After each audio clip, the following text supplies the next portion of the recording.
about its drawbacks.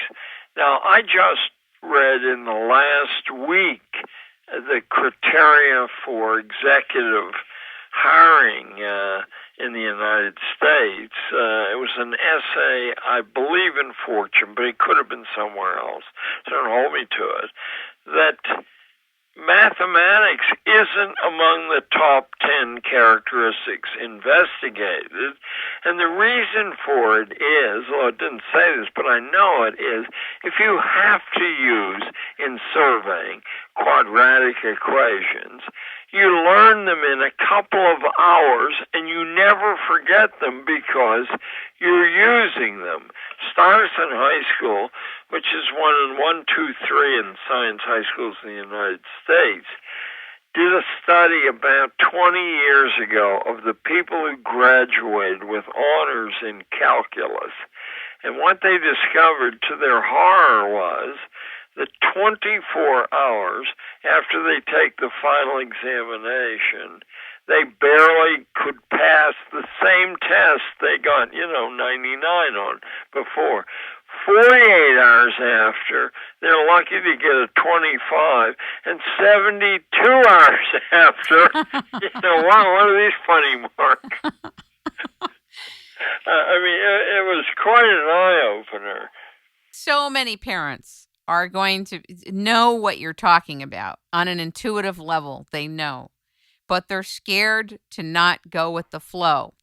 And when I think about the children that are going to school and the kids that feel they have to bring weapons to protect themselves, yes. When I think about the fact that so many kids can't concentrate after lunch and aren't as productive after lunch as they were before, when I think about the fact that children are more likely to be incarcerated, it's very, very disturbing, and it's got to be systemic.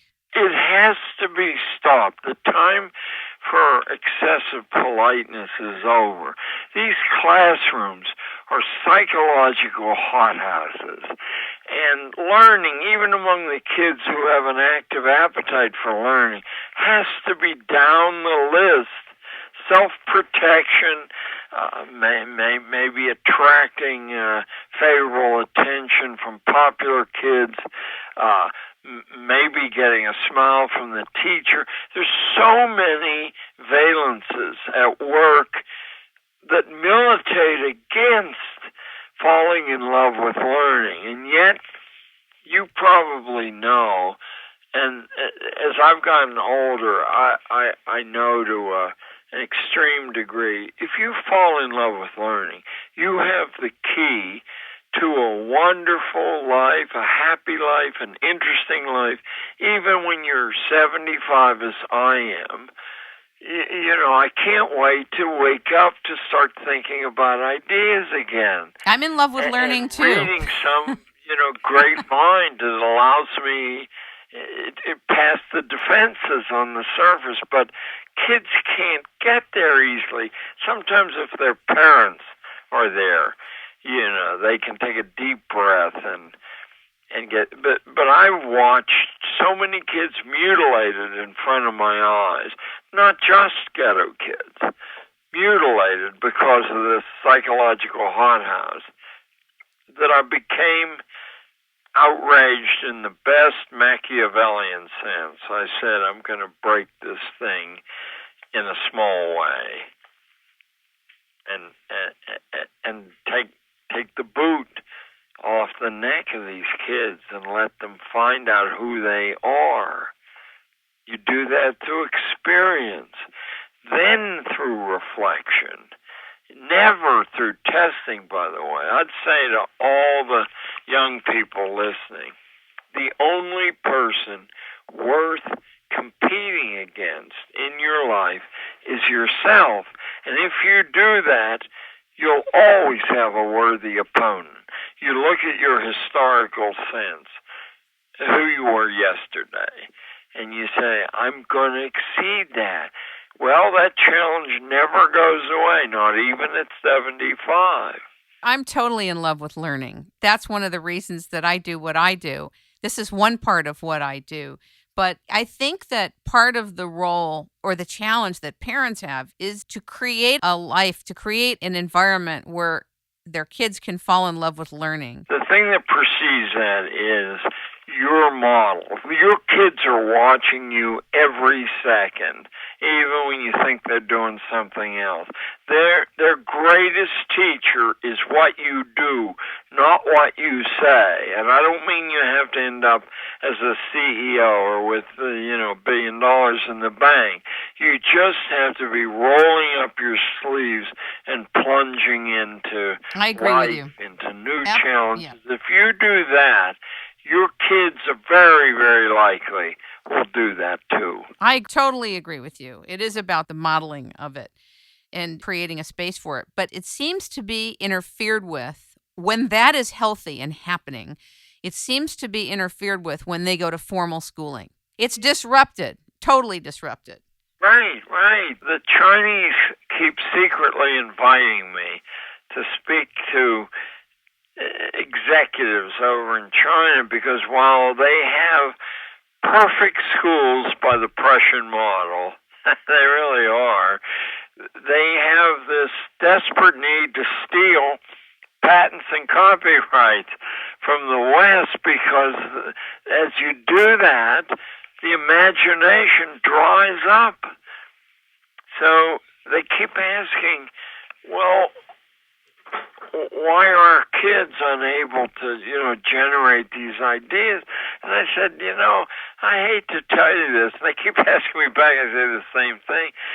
But what you're doing is trading off stability and dependability for this creative part, the imagination. And you can't have both.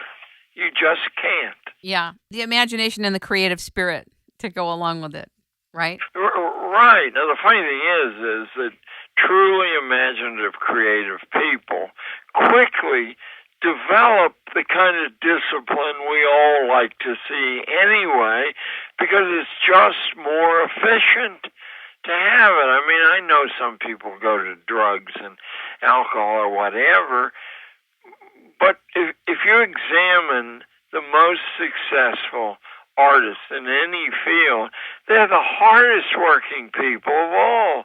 They never settle for what they accomplish. They always compete with themselves.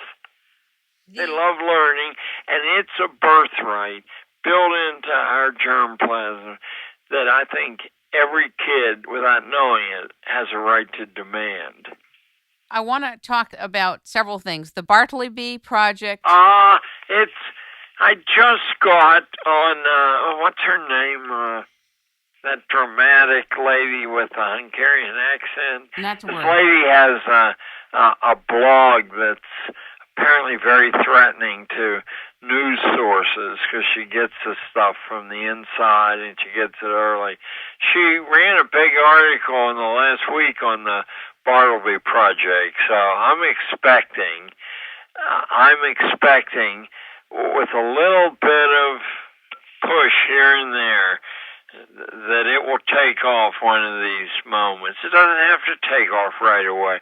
The things that quickly peak quickly die too. I'm looking for a long-term commitment by kids to simply write on the face of the standardized tests, I would prefer not to take this test. Not I refuse to take this test, because then you're just some brat, you're not news.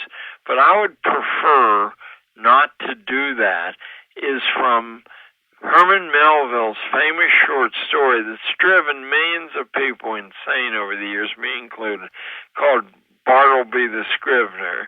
This low-down ratty clerk in Wall Street one day is asked to go to the post office by his boss, and he says, I would prefer not to do that. He doesn't say why.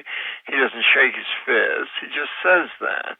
So the boss thinks, not worth making a scene about. And a little later on, the boss says, in the days without photocopy machines, a scrivener made the copies in a law office. He says, want you to make a copy of this, Bartleby. And Bartleby says, I would prefer not to do that.